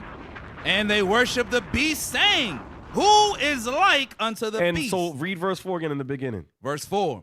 And they worship... Put that image back up. Read. And they worship the dragon, which gave power unto the beast. So that's saying also that through you worshiping through the white man's religious outlets, in his Christianity, that's saying that is worship of Satan. That is Christianity is Satan worship. It is Satan worship. Read. And they worship the beast, saying, who is like unto the beast, who is able to make war with him? Because he has gotten power far beyond what anybody else could reach. So all the other nations have no choice but to bow down and submit to his reign and his rule. Read. And there was given unto him a mouth. What verse is that? Verse 5. Okay. And there was given unto him a mouth, speaking great things. That mouth is his media. Read. Speaking and what? blasphemies. Speaking what? Great things. And what? And blasphemies. Great things and blasphemies is him saying that he's a Christian, saying that he's a Jew, saying that he's God's chosen people, saying that he is God. Read. Saying that he's Jesus. Read. And power was given unto him to continue 42 months. So 42 months, when you calculate it, that sums up to 3.5 years. That's going into 350 years. It says what? And power was given unto him to continue 42 months. So he would have the power to reign, rule over us, subdue us, destroy us, the Israelites, the so-called blacks and Hispanics, Native Indians, Seminole Indians, you so-called Haitians, you so-called Dominicans. He would have power over us to destroy us, subdue us, reign over us, and sit upon us. Read. And he opened his 350 years. Read. And he opened his mouth in blasphemy against God. He opened his mouth and blasphemed against God by calling himself God and calling himself Jesus Christ. Read. To blaspheme his name. To blaspheme his name. Read. And his tabernacle. And his tabernacle. Get Revelation chapter 19, verse 13 for the name. Do this quick. Revelation chapter 19 and verse 13. Come on. And he was clothed with a vesture dipped in blood. And his name is called the Word of God. Right. So that's talking about Jesus Christ, the black Messiah. So the white man blasphemes the name of Christ by saying that he's Christ, he's the anointed, and forming the false religion of Christianity, saying that they are the anointed ones. They blaspheme the name of God. Read. To blaspheme his name and his tabernacle. Now, for tabernacles, get me Psalms chapter 19 and 4. What is the tabernacle? The book of Psalms, chapter 19 and verse 4. Their line is gone out through all the earth, and their words to the end of the world. In them hath he set a tabernacle for the sun. So that's talking about the Israelites. We are God's tabernacle. So he's saying that he is the Israelites. He calls himself a Jew, and he calls himself the Christians, chosen or anointed people of God. Read Revelations 13 and 6, continue. To blaspheme his name and his tabernacle, and them that dwelt in heaven. And he also blasphemed the angels. How does he blaspheme the angels? He paints the angels as being white. He paints Michael as being a Caucasian male. Dang. And then he's going to paint Satan as black. Dang. The audacity. Read. And it was given unto him to make war with the saints and to overcome them. And power was given him. What verse are you in? Verse 7. Read it again. And it was given unto him to make war with the saints and to overcome them. And power was given him over all kindreds. So he was given power and a space of time as well, which we just read, to conquer us, to overcome us, and to conquer the rest of the nations as well. Read. Over all kindreds and tongues and nations. Read. And all that dwell upon the earth shall worship him. And all that dwell upon the earth shall worship him. How? Through Christianity. Worshiping of Caesar Borgias. Calling him a Jew. Read. Whose names are not written in the book of life. Because they won't get to live forever. Read. Of the Lamb, slain from the foundation of the world. Christianity is not the way to the kingdom of heaven. You Christians better understand that.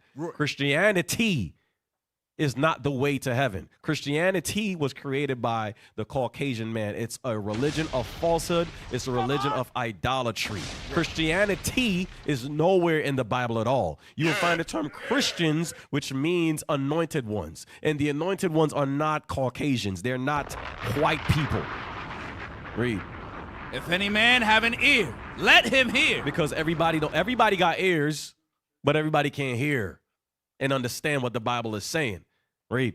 He that leadeth into captivity. The white man led us into captivity through the transatlantic slave trade. He pillaged and conquered the so-called native Indians and subjugated them, violently took this land away from them. The native Indians, the Seminole Indians, our brothers and sisters from the Latin tribes, the so-called Puerto Ricans as well, the so-called Dominicans, all of our brothers and sisters were conquered and brought into captivity by the hands of the white man, the Caucasian man. Read. He that leadeth into captivity shall go into captivity. And the judgment is that he will go into captivity. Read. He that killeth with the sword must be killed with the sword. In the same way he killed us with the sword, God is saying that he will be killed with the sword the same way. Read. Law. Here is the patience and the faith of the saints. So our faith is based on our God coming and saving us and destroying our enemy, which is the so-called white man. That is what our faith is based on. That is not what Christianity is based on. Christianity is another gospel, another doctrine completely. Come on. Read. And I beheld another beast coming up out of the earth. So I beheld another beast. This another beast is America. Read. Coming up out of the earth. Read. And he had 2 horns. So this would be the last of the Caucasian empires to rise up into power. This is the 8th horn, which we spoke about earlier when we put the image on the screen. Read it again. And he had 2 horns. Yeah, 2 horns. Horns represent power. So he has 2 segments of power.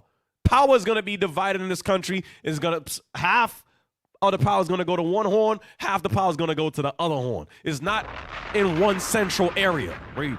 And he had 2 horns like a lamb. Those 2 horns represents democracy and Republicans. Those are the 2 power points in America's power structure. Read. And he spake as a dragon.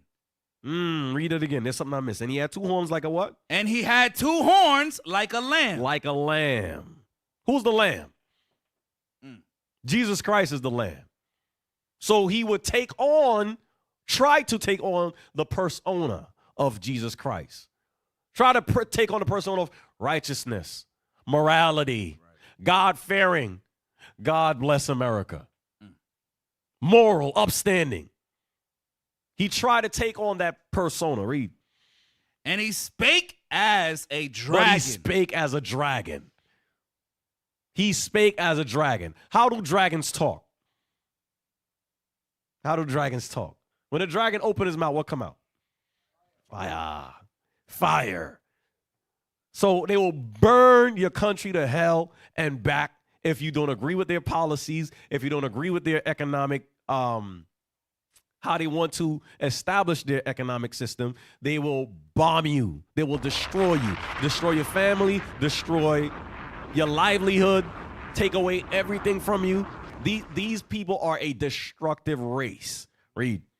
And he exerciseth all the power of the first beast. So he exercised all the military might of the first beast, which is Rome. Rome is the first beast. He exercised all the military might and strength of Rome. Read. Before him. Which verse are you at? Verse 12. Read. And causeth the earth and them which dwell therein to worship the first beast. Through Christianity. Read. Whose deadly wound was healed. Whose deadly wound was healed. You worship in Rome through Christianity. That's why the first instance of Christianity, or how you say, that all the other branches of Christianity comes from. What is the main central point of Christianity? Where did it start? What is it called? The Roman Catholic Church. There's a reason why it's referred to as the Roman Catholic Church. Read that bottom part of the verse. Therein to worship the first beast. That's that scripture, that part of the scripture coming to pass. Read. Whose deadly wound was healed. Right. So that's who you're worshiping through Christianity. Keep reading. And he doeth great wonders, so that he maketh fire come down. Great wonders, miracles. Read. So a wonder is a miracle. Something that's not normal. Something that's supernatural. It's not ordinary at all. Read. So that he maketh fire come down from heaven. He maketh fire come down from heaven. How did he make fire come down from heaven? Article 4. Pull that up real quick. Article 4. Come on, y'all. Y'all got some other thing on the screen. Put that up. Read that. Read it fast, please. Got 21 minutes. Atomic bombings of Hiroshima and Nagasaki. So Japan was bombed during World War III, and this marked the end of, I keep saying World War III. Japan was bombed during World War II, and this marked the end of World War II. Right. On the 6th and 9th of August, 1945, the United States detonated 2 atomic bombs over the Japanese cities of Hiroshima and Nagasaki. So God gave the Americans, the so-called white man, the power to create an atomic nuclear bomb. He gave them the ability and the understanding, the knowledge to be able to split atoms. You cannot visibly see atoms with your eyes. But he has the knowledge that they are there and you can interact with them and split them. So the Lord allowed it for him. Through God gave that power to Satan. Satan gave it to him to be able to split atoms and create a nuclear bomb. Read. Respectively, during the final days of World War II. Read. The aerial bombings killed 150,000 to 246,000 people. These are genocidal maniacs. These are genocidal people. Read. Most of whom were civilians. They're not even military. They were regular civilians. Read. And remain the first and only uses of nuclear weapons in an armed conflict. They are the only ones to have ever used a nuclear weapon in an armed conflict. Read. In the final year of World War II, the Allies prepared for a costly invasion. So this is the precept that we're reading now in Revelation chapter 13. And what was that? Verse 13? Yes, sir. When it says, and he made fire come down from heaven on the earth in the sight of men. This is exactly what the scripture is talking about. The bombing of Hiroshima and Nagasaki. Read.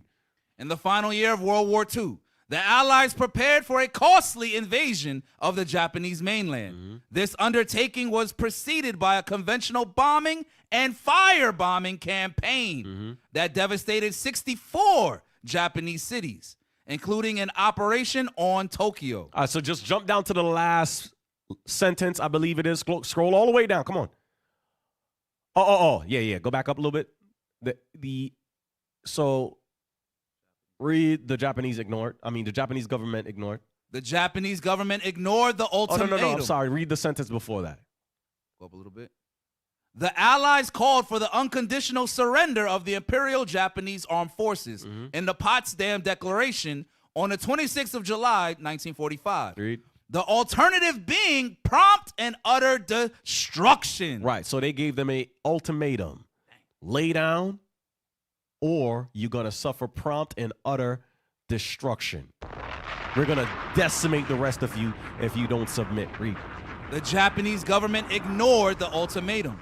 Japan announced its surrender to the Allies on the 5th of August, 6 days after the bombing of Nagasaki, and the Soviet Union's declaration of war against Japan and invasion of Manchuria.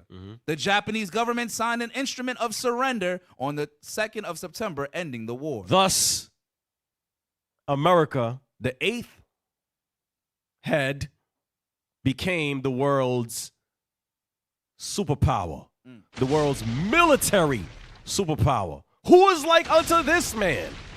We can't do it. He made fire come down from heaven on earth and killed hundreds of thousands of Japanese. Now, in the history of the Bible, anytime, because you had fire come down from heaven. When you read the Bible, fire did come down from heaven before the white man came into power. Yes, it did. Anytime you read in the Bible where fire came down from heaven, it was always through divine and spiritual means. What do I mean by that? For example, the destruction of ancient Sodom and Gomorrah. Did fire come down from heaven? Yes, it did. Who did it? God did it. Nuclear brimstones that wasted ancient Sodom and Gomorrah. Also, don't we read about fire coming down from heaven when Satan destroyed Job's livestock, Job's livelihood? It said fire came down from heaven. So that ability that Satan had to bring fire down from heaven, he gave that to the white man. Also, we read about Elijah calling out fire from heaven on Jezebel's prophets. We read about that as well. So that was through spiritual means, through divine means. Now John is emphasizing in Revelation 13 and 13 again. Read it again. Verse 13. And he doeth great wonders, so that he maketh fire come down from heaven. So pay attention to the vehemency. Pay attention to the, how you say? Pay attention to how John is emphasizing on this point. The severity of what John is saying. He's saying what? And he doeth great wonders, so that he maketh fire come down from the heaven. Because usually a man is not supposed to be able to do that. To call fire down from heaven is a supernatural thing. Regular men are not supposed to be able to do that. But this man has the ability to bring damn fire from heaven. This is some different stuff I'm seeing. So we got to look at how John is expressing what he's seeing. Like, that's crazy. From there, Revelation 17 and 3. The book of Revelation, chapter 17 and verse 3. So he carried me away in the spirit. So we're going to continue reading John, because a lot of end time prophecies was revealed to John. How America and the European powers, the Caucasian race coming into power, how it was formed, how it was structured. The Lord put the Spirit, the Lord gave that revelation to John. John explains, when you read in Revelation, how the Caucasian race came into power and how long their rulership would last and what power they would have, what capabilities they would have. Read. So he carried me away in the spirit. In the spiritual realm. So when it said, and he carried me away in the spirit, our forefathers, the prophets, were referred to as seers. They were able to see future events or past events. In order to see future or past events, what has to happen? When they sit down and watch a reel, they go on Instagram, or they put on a movie or something like that? No. How do they see visions and see events that will unfold in the future or events that already happened in the past? They were taken there. They were taken there. Our forefathers, the prophets, were time travelers. The way you travel in time is through the spirit. The spirit realm has control over what we call time. The spirit realm can go back in time or fast forward into the future. Read. So he carried me away in the spirit into the wilderness, and I saw a woman sit upon a scarlet-colored beast. So John is being brought into the future, and he's seeing America come into power. But the way God has John describing it and relaying it to us, it's in a parable. It's in a mystery. Why? Because God does not intend for everybody to understand clearly what the Bible is saying. Only the prophets, only his chosen, the true Christians, will be able to understand what the Bible is saying. Read. And so I he saw what? And I saw a woman sit upon a scarlet-colored beast. And I saw a woman. That woman represents America. Sit. When it says sit, the term sit in the Bible is referring to rulership. When somebody is sitting, they are ruling, like sitting on a throne. Or if somebody's sitting upon you, that means they're ruling over you. Read.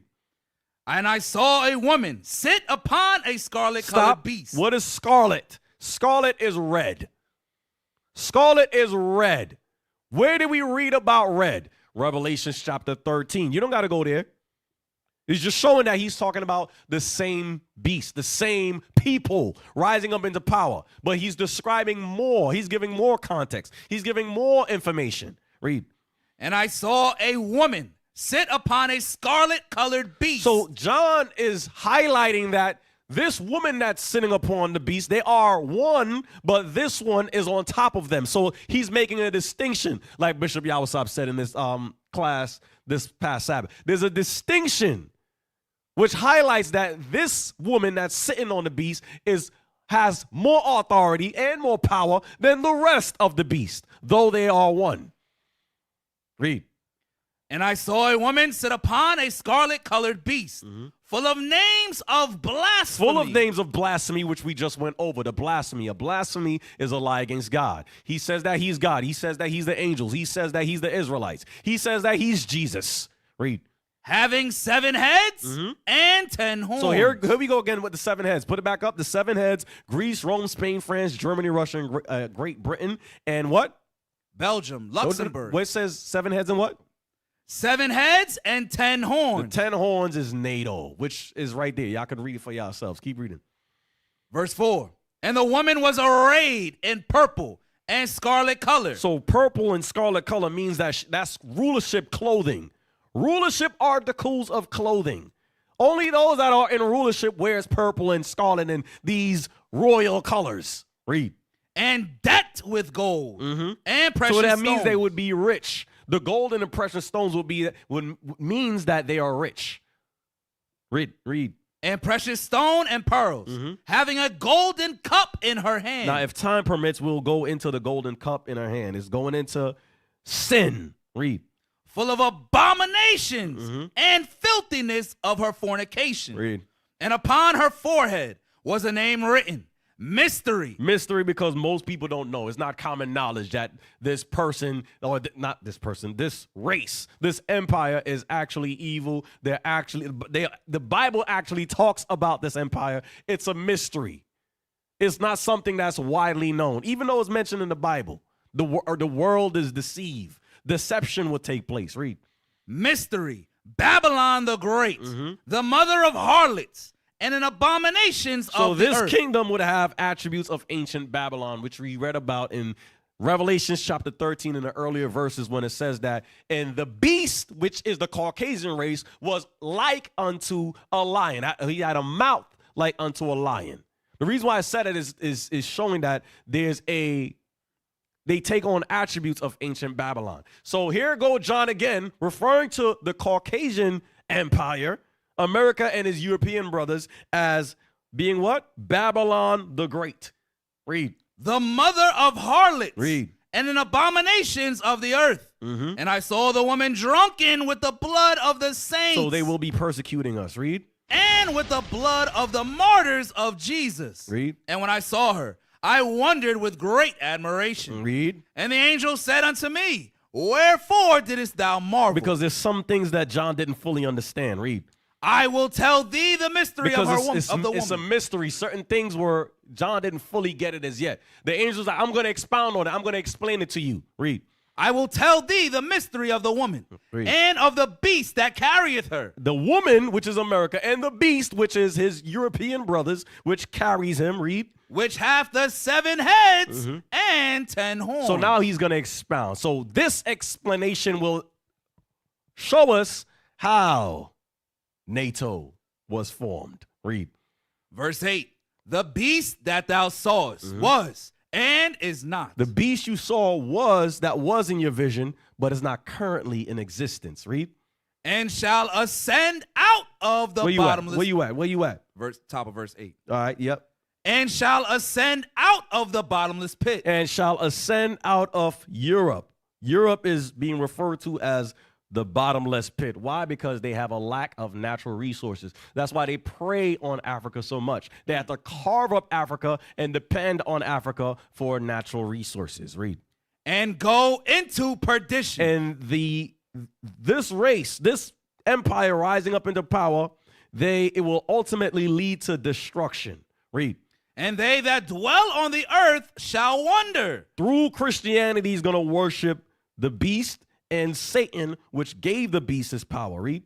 Whose names were not written in the book of life from the foundation of the world. Read. When they behold the beast that was in your vision and is not yet in existence, and yet is. But it yet is because they had a starting point. The starting point is that they are Rome. They are Rome. Read. And here is the mind which hath wisdom. The 7 heads are 7 mountains. 7 major Caucasian empires. Read. On which the woman sitteth. But the women sit on these 7 major Caucasian empires. Read. And there are 7 kings. Which is America. Read. 5 are fallen. And they are what? And there are 7 kings. 5 are fallen. So now these 7 kings and 5 are falling is going into the old version of these major Caucasian empires that we see now.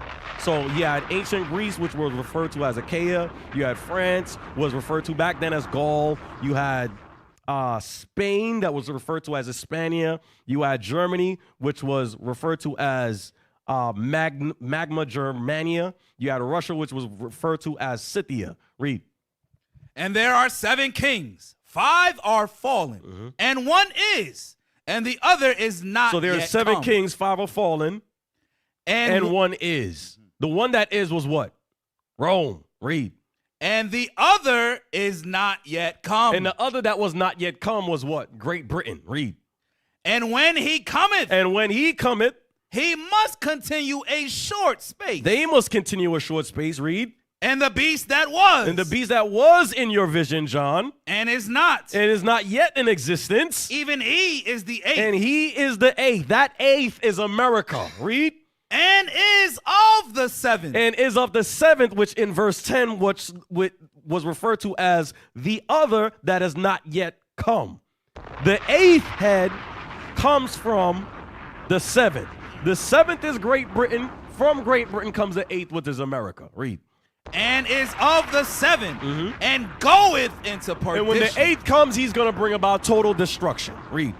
And verse 12. And the 10 horns which thou sawest. And the 10 horns which you saw. Read. Are 10 kings. 10 kings. Which have received no kingdom as yet, but receive power. But receive power. As kings. As kings, as rulership, as dominions. Read. 1 hour. For a time. With the beast. With the beast. With America. That is the formation of NATO. When did this take place? 1949. The North Atlantic Treaty Organization. Give me now.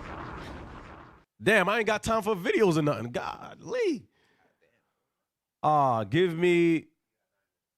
So why y'all deceiving me with this thing? Can y'all change the time on that? It says 4 minutes. Eleazar, false prophet. I'm messing with you. Give me video 5. Video 5. Hurry up. Y'all know I don't got a lot of time. Don't delay. Come on, video 5.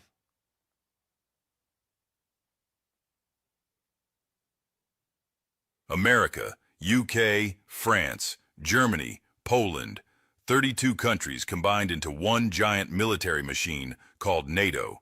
But remove just one of them, and the whole thing falls apart overnight. On paper, 3.65 million soldiers, 20,000 aircraft, 2,800 warships, numbers that dwarf Russia completely.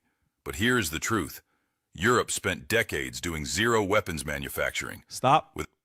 Europe spent decades of not building up their military, spending finances on military improvement, upgrades. They all solely depend. Well, I'll let the video say. Go ahead. Without America's logistics and command networks, European NATO forces cannot sustain a single war. Europe wants more weapons, but must buy them from American manufacturers because Europe cannot build them itself. NATO's political unity is cracking, countries disagreeing, spending targets missed, America threatening to walk away. So tell me, is NATO the world's greatest military alliance, or just America's army with a different flag? So this alliance was formed, and on the agreement, Article 5, that if any one of these nations were attacked, America would come to the rescue. And so they didn't put any resources into upgrading their militaries and building weapons and things of that nature. They all depended on America for that resource. Image 6. Another thing that was formed is something called the European Union. The European Union. EU is a political and economic union of 27 member states located primarily in Europe. It operates as a single internal market, allowing the free movement of goods, services, capital, and people. It was officially formed and established when the Maastricht Treaty took effect on November 1st, 1993. So the European Union was formed when? November 1st, 1993. So you have NATO, which is a military alliance, which was formed 1949, right? Then you have the European Union, which is the economic alliance between Caucasians, which was formed November 1st, 1993. That's all I want on that. From there, give me video 7, NATO's growth. Now look at the reverse of the same things that they were accusing Russia and the Soviet Union of expansion and growing into more European countries. Look at what they're doing. Video 7. Come on. This alliance started with just 12 countries. Now it's a 32-nation military beast. Back in 1949, 12 countries came together to form NATO, the North Atlantic Treaty Organization. The US, UK, Canada, France, Italy, and others teamed up to stop another world war. But it didn't stop there. 1952, Greece and Turkey joined. 1955, West Germany entered. At the time, Germany was still split. But when it reunited... Pause. So you have West Germany joined first, then Germany united as a country, then entire Germany joined, right? But pay attention to the wording. West Germany, then East Germany joined in, right? Keep playing. In 1990, all of Germany became part of NATO. 1982, Spain joined. Oh, Spain joined too. 1999, 3 ex-Eastern Bloc countries joined. Pause. 3x what? Eastern European countries joined. Eastern European countries are countries that were a part of the Soviet Union. They keep expanding further and further eastward towards where? Russia, which was the same thing that they were accusing the Soviet Union of expanding further and further west. Now they are expanding further and further east towards Russia. Play. Poland, Hungary, and the Czech Republic. 2004 was massive. 7 new countries joined at once. Bulgaria, Romania, Slovakia. Romania's right there under Russia. Slovakia, Czechoslovakia, Slovenia. These are neighbors to Russia. Read. Slovenia, and the 3 Baltic states. The Estonia, Baltic region is right there next to Russia. They're trying to gain control over that right now at the moment, right? They send naval vessels into the, you keep hearing on the news the term, the Baltic Sea. That's that area right there. All right, take that off the screen. Give me video 8 now. Oh, sorry. Revelation 17:13 again. Let's do this quick. The book of Revelation, chapter 17 and verse 13. These have one mind. They have one mind. They have a military alliance. They have a economic alliance, economic agreement. Read. These have one mind and shall give their power and strength unto the beast. That's why all of them depend on America to defend them, to provide military resources. Read.